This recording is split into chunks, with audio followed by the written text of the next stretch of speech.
issue ya kwa nini kikosi kwa nini jeshi alichukua nchi, kwamba hata kama Mkunda kwa nini wengine hawachukui nchi, kwamba limefanyika hizi nchi zingine, kwa nini Tanzania haifanyiki? Anasema yani umeniambia kwamba hii kitu ambacho nitawaambia sasa hivi hata watu wa usalama walikuwa wajui, kwa sababu kuna watu wa usalama hizi siku mbili hizi wamewatafuta hao wanajeshi, wanawatafuta kwa nini mchukue nchi nyingine, sababu watu wa usalama ambao ni Watanganyika, kwa sababu sasa hivi usalama imejaa tu Wazanzibari afu kwenye position za juu, na Mombo yani ni tayari iko compromise. Kwa Mombo sasa hivi anafanya kazi ya Samia, na Wazanzibari ambao wako juu wameshika wale ndio sasa hivi wanarun nchi, wanarun show, ni kwamba hapana lazima tushinde wale. Sasa kuna Watanganyika ambao wako ndani ya usalama taifa, ndio sasa na wao wako wanahangaika kama sisi tunavyohangaika kwa jeshi lichukue nchi haraka. Kwa hiyo wamewatafuta ndio wakawa explainia kwa nini mpaka sasa hivi jeshi hajachukua nchi, yani kikosi hakijatoka kuchukua nchi. Unaambia mpaka watu wa usalama wenyewe wameshangaa kwa hawajui information. Na nikamwambia kwa nini mkuniambia before kitu. Anasema tungekuambia before, hii ni siri ya nchi.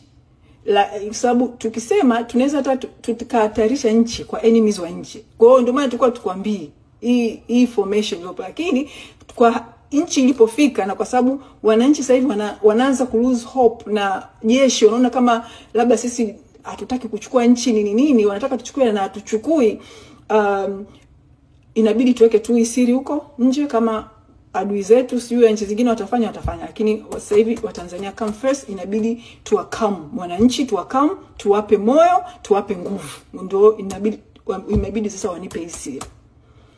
Wananiambia jeshi la Tanzania ni tofauti na majeshi mengine yote mnayojua duniani. Ni tofauti na majeshi hayo. Wananiambia jeshi la Tanzania ni tofauti na majeshi ya West Africa. Tofauti kwa sababu yani ni kitu tofauti. Wananiambia jeshi la Tanzania ni la ajabu sana.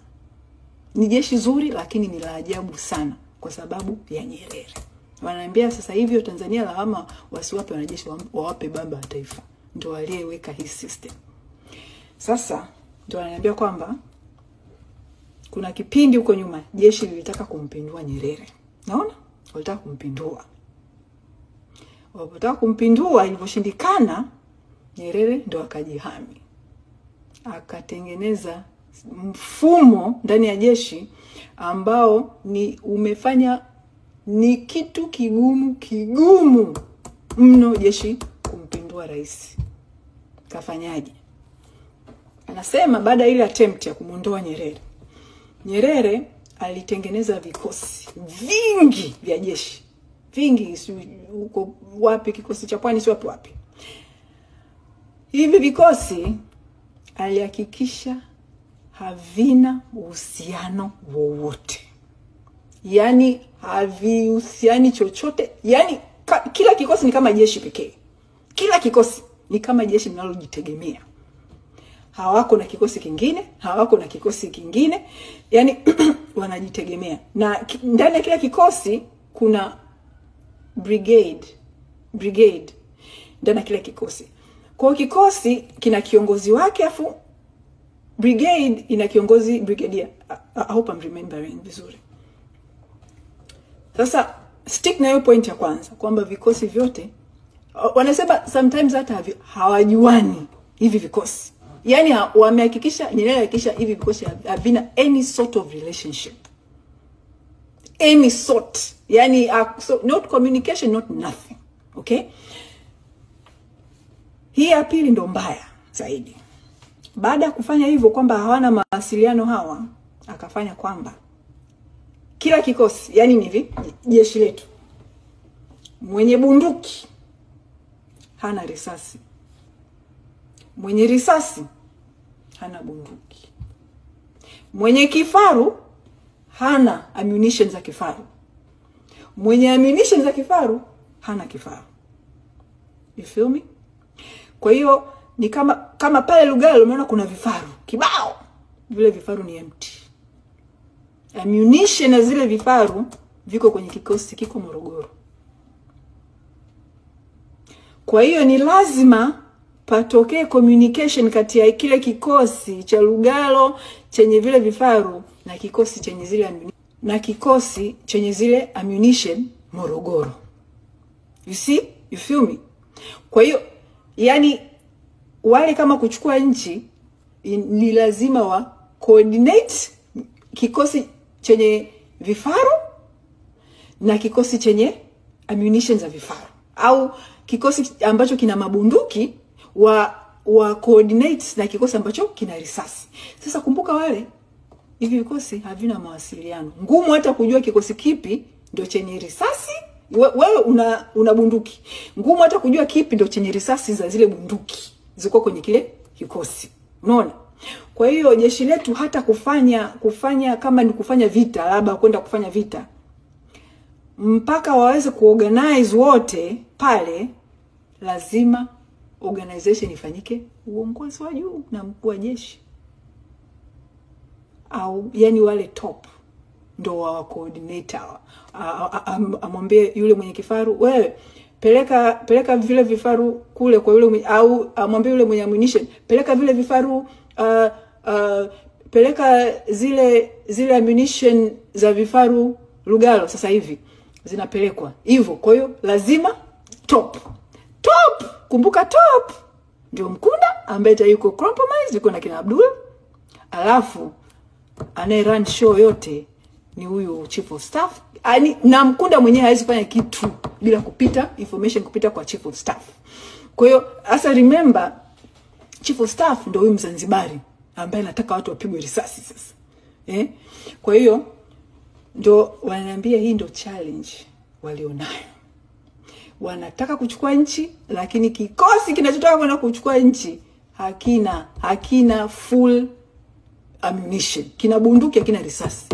Kwa hiyo wakaniambia sasa hivi hata Tanzania, sasa hivi labda Kenya ikiamua kutuvamia sasa hivi, ndugu zangu, mpaka jeshi la Tanzania li react, wametumaliza. Yani kwa sababu inabidi vile vifaru vya Lugalo visubiri ammunition zitoke, labda kikosi kiko Morogoro, kiko wapi, ndio zilete zile ammunition. By that time, yani anasema ni hatari hata kwa nchi. Hii system yenyewe aliweka, lakini aliweka ili kujilinda na wanajeshi kwenda kumuondoa. Unaona? Wanaambia kwa hiyo Watanzania wasidhani hatutaki kuchukua nchi. Kila kikosi kinafikiria, lakini sasa hawajui labda kikosi kipi ndo kina ile risasi, kipi kina nini, ndo this is where they are. Kwa hiyo wameamua kutoa hii siri ili Watanzania muelewe why hawajatokea kina Trail Tanzania mpaka dakika hii. Anasema na hiki ndo kinachompa. Sasa wanasema ndio sasa imewabidi wa think of another way to do this, which ndo wanafanya sasa hivi, wanajiorganize. Sasa hapa ndo inabidi msiongee sana, maana nitawasaidia huko juu kina Mkunda, wakisha jua na Samia sasa wale wana plan gani, lakini wameniambia kitu ambacho wanafanya sasa hivi ili waweze kuchukua nchi. Yani kuna kitu wanafanya. Wamesema sasa hivi wanampa Mkunda another 1 to 2 day.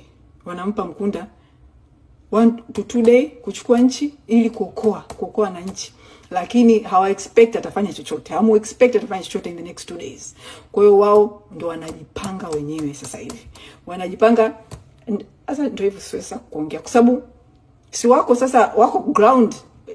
Wako ground ya soldiers, na hawa soldiers wote hawa ambao ndio wametumwa ground, wote wako na wananchi, hawataki kusikia habari za kupiga risasi wananchi hawa ambao wako ground. Kwa hiyo sasa ndio wanafanya organization wenyewe kwenye ground, wanamsikilizia Mkunda in the next 1 to 2 day. Kwa hiyo wanachosema wanataka Watanzania watoke, wasikubali. Wanasema leo wanahitaji maandamano yawe makubwa zaidi ya these past days. Wanasema hamwezi kukubali kushindwa. Hamwezi kukubali Samia akae pale, sababu akikaa pale mnaenda kuwa watumwa wa Zanzibar. It's wao walivyo frame kwangu ni kwamba hii ni kama ni capture. Sasa hivi hii ni capture ya Tanganyika inafanyika. inafanyika sasa hivi na ni capture ya Tanganyika, na alijipanga, ameweka Wazanzibari kwenye very good positions, especially usalama taifa na jeshini. So hizo sehemu ni very critical kwenye kuchukua nchi. Kwa hiyo ndo amesema leo Ziwa siachiwa maandamano peke yao. Wanasema wanataka waone barabara zimejaa binadamu. Wanataka waone, wanasema kwanza mkishajaa wengi ndio protection, kwa sababu hawataweza kupiga risasi kwenye barabara kuu, watu wamejaa. Na wakanambia, nabidi tu niseme, wakanambia kwamba niwaulize hata wananchi wa jana wa Dar, kuna maeneo walikuwa wanaogopa kutoka mtaani kwa sababu ya wale wajinga, wale goons wale goons wa M7 walikuwa wanapita mitaani wanapiga risasi, kwa wananchi waliogopa kutoka. Walichofanya jana, jeshi lenyewe lilikuwa linapita mitaani ndio linawatoa watu, linawaambia ingieni barabara ninyi. Ulizeni wa Tanzania jana walioingia barabara, walikuwa kuna watu walikuwa wanaogopa jana kutoka. Jeshi ndio lilikuwa linapita linawatoa, linawaambia tokeni mwenye njoni muandamane. Unaona? Kwa hiyo wanasema sasa ngumu kufanya hivyo kwenye kila mtaa. Wanasema lazima waambie Watanganyika sasa hivi they have to come out and defend the land. They have to come out and defend this land. La sivyo wanaenda kuwa watumwa. Wale watu wana hasira na Tanganyika, ndio kanaambia wale watu wana hasira na Tanganyika na hawaiachi vivi. Wana hasira ile mbaya. So hiyo ndo message walionipa. Kwa hiyo jamani, tuambiane kila mtu, lakini wame insist msifanye vurugu. Wame insist msivunje vitu, msichome. Wanasema at the end of the day mtajiumiza wenyewe baadaye. Wanasema msichome vitu, msifanye vurugu. Wanataka mtoke kwa amani, mtoke na mabango, come out peaceful and protest, lakini muwe wengi. Wanasema wanataka muwe wengi, yani kiasi kwamba Samia huko alipo yeye mwenyewe give up, kina Mkunda wenyewe wa give up, waone issue imeshindikana, itabidi tuwe watu milioni 60. Ndio hicho wanasema muwape impression, lazima muwape impression kwamba lazima waue watu milioni 60 kama wanachukua nchi, kitu ambacho hakiwezekani.